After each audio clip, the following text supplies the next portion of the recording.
उनकी मंशा 20 लाख मुसलमानों को कत्ल करने की है, तो हम कत्ल होने के लिए तैयार हैं। हम अपने नौजवानों को उस मोड में किसी भी हालत में नहीं आना देना चाहते कि भाई तुम एक मारोगे तो हम 2 मारेंगे। इस्लामिया इंटर कॉलेज में 7 जनवरी को ये मेरा पहला स्टेप है। इसके बाद ये सिलसिला उत्तर प्रदेश नहीं बल्कि उत्तर प्रदेश के बाहर भी। वो मारने की बात कर रहे हैं और आप मरने की, मतलब दोनों ही सूरतों में नफ़रत बढ़ने से है। वो मारने की बात कहकर नफ़रत बढ़ाना चाहते हैं और अब मरने की बात कहकर। आदाब द लीडर हिंदी के लिए वसीम अख्तर। हम बात कर रहे हैं मौलाना तौक़ीर रज़ा ख़ां की, जो ऑल इंडिया इत्तेहाद मिल्लत काउंसिल के राष्ट्रीय अध्यक्ष और आला हज़रत के खानवादे हैं। मौलाना आजकल अपने ताज़ा बयान को लेकर सुर्खियों में हैं। उन्होंने ये ऐलान किया है कि धर्म संसद में 20 लाख मुसलमानों को मारने की बात की गई है। हम इसके लिए तैयार हैं। हम 20,000 मुसलमानों की कुर्बानी यानी पहली किस्त बरेली से देंगे।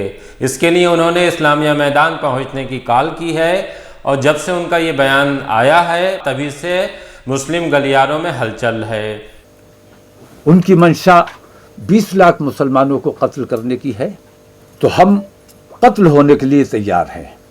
आप हुकूमत से मैं मांग करता हूं कि हुकूमत अपने उन आतंकवादी गुंडों को भेजकर हमारा चाहे तो कत्ल कराए, या सैनिक और अर्धसैनिक बल तमाम आपके ज़ेर हुक्म हैं, आप चाहे तो उन्हें हुक्म देकर हमारा कत्ल कराएं। साफ दिखाई दे रहा है कि जिस तरह से मौलाना के बयान को समर्थन मिल रहा है उससे भीड़ इस्लामिया मैदान पहुंचेगी हरिद्वार की धर्म संसद को लेकर, और उसके बाद जितनी भी नफ़रत की भाषा बोली गई है उसका जवाब दरगाह आला हज़रत से जुड़े किसी संगठन ने नहीं दिया है। मौलाना ने जिस तरह से आगे आकर ये कहा है कि अगर वो मारने की बात कर रहे हैं तो हम ये कुर्बानी देने के लिए तैयार हैं। इसलिए हमने ये फैसला किया है कि अगर हमारी मौत से ही देश का भला हो सकता है, देश तरक्की कर सकता है, तो हम अपने 20,000 नौजवान पहली उन्होंने 20 लाख का लक्ष्य बनाया है, और 20 लाख भी लक्ष्य बनाने की जरूरत क्या थी?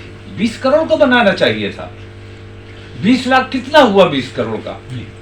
1% अगर आप कत्ल कर भी दोगे अपने नौजवानों को बहका कर, तो बाकी 99% क्या करेंगे? मुल्क में खाना जंगी होगी, मुल्क के हालात बद से बदतर होंगे।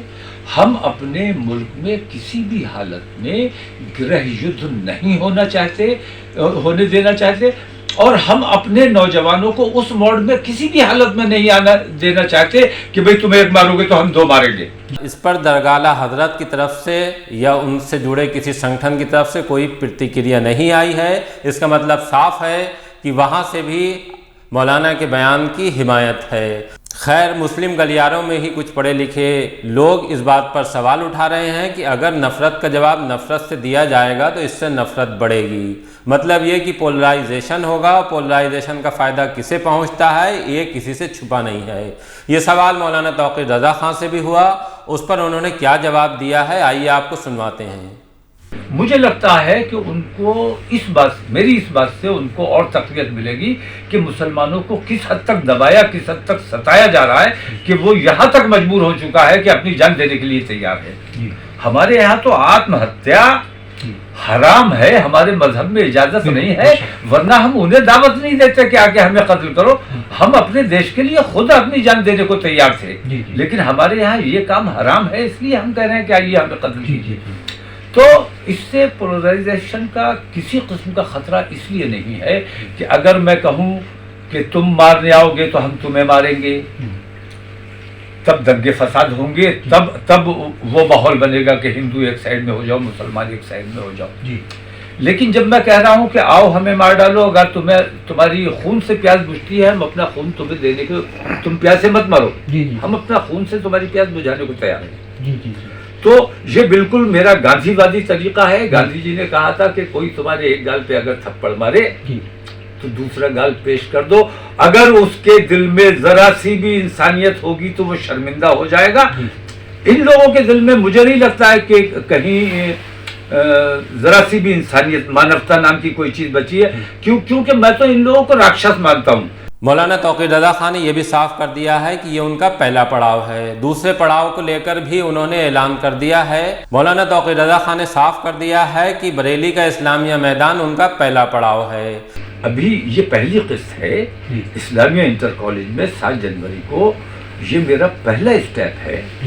اس کے بعد یہ سلسلہ اتر پردیش نہیں بلکہ اتر پردیش کے باہر بھی، اور یہ کوئی بل پردرشن نہیں ہے، میں اپنی سیاسی پارٹی کی بات نہیں کر رہا ہوں، میں نے سیاسی پارٹی کی طرف سے یہ اعلان نہیں کیا ہے، بلکہ مسلمانوں کے علماء کی جو دھرم سنسد ہوئی ہے اس کا فیصلہ میں نے دہرایا ہے۔ انشاءاللہ اگلا جمعہ میرا 7 کے بعد 14 کانپور ہے، اس کے بعد میرا 21 مظفر نگر، اس طرح میں پورے اتر پردیش اور دیش کے دوسرے صوبوں میں بھی، تلنگانہ سے بھی میرے پاس دعوت آئی ہے، آندھرا سے، بنگلورو سے بھی دعوت آئی ہے، تو انشاءاللہ پورے ہندوستان میں اس مہم کو چلایا جائے گا کہ یا تو فرقہ پرستی ختم ہونی چاہیے، اس قسم کے بیانات پہ پابندی لگائی جانی چاہیے۔ جب مولانا توقیر رضا خان سے یہ سوال کیا گیا کہ آخر آپ کس طرح سے مانیں گے، تو ان کا جواب تھا کہ بات میرے ماننے کی نہیں ہے بلکہ ان لوگوں کے ماننے کی ہے جو زہر بجھی زبانیں بول رہے ہیں۔ ان کو روکنے کی کوشش نہ حکومتوں کے سطر سے ہو رہی ہے اور نہ ہی ہندوستان کا جو بڑا ورگ ہے وہ اس کو لے کر آگے آ رہا ہے۔ تو ظاہر سی بات ہے کہ کسی کو پہل کرنی تھی، جب تک سرکار سنسد کا وشیش سطر نہیں بلاتی اور اس میں یہ قانون نہیں بن جاتا کہ زہریلی زبانوں کو روکنے کا کیا طریقہ ہو سکتا ہے، تب تک ہم 20,000 مسلمانوں کی قربانی ہر ضلع، ہر شہر اور ہر صوبے میں دیتے رہیں گے۔ سنسد کا وشیش سطر بلا کر ایک ایسا قانون بنایا جانا چاہیے جس سے اس قسم کی زبانوں پہ لگام لگائی جا سکے، یا پھر ہم اس مہم کو بدستور چلاتے رہیں گے۔ مطلب صاف ہے کہ مولانا توقیر رضا خان اس مدعے پر ماننے والے نہیں ہیں۔ اب اس کا انجام کیا ہوگا یہ وقت طے کرے گا، لیکن فی الحال جس طرح سے انہوں نے یہ کہا ہے کہ اگر وہ مارنے کے لیے تیار ہیں تو ہم مرنے کے لیے تیار ہیں، اس کے بعد سے تھوڑا دباؤ بنا ہے۔ اس معاملے میں دھرم سنسد کے ایک مہن کی گرفتاری ہو چکی ہے اور سرکار کی طرف سے بھی مقدمہ درج ہو گیا ہے۔ آگے نفرتوں کی زبان کس طرح سے تھمے گی یا اس کا مولانا نے جس طرح سے اعلان کیا ہے اس کا کیا نتیجہ ہوگا، یہ دیکھنے والی بات ہوگی۔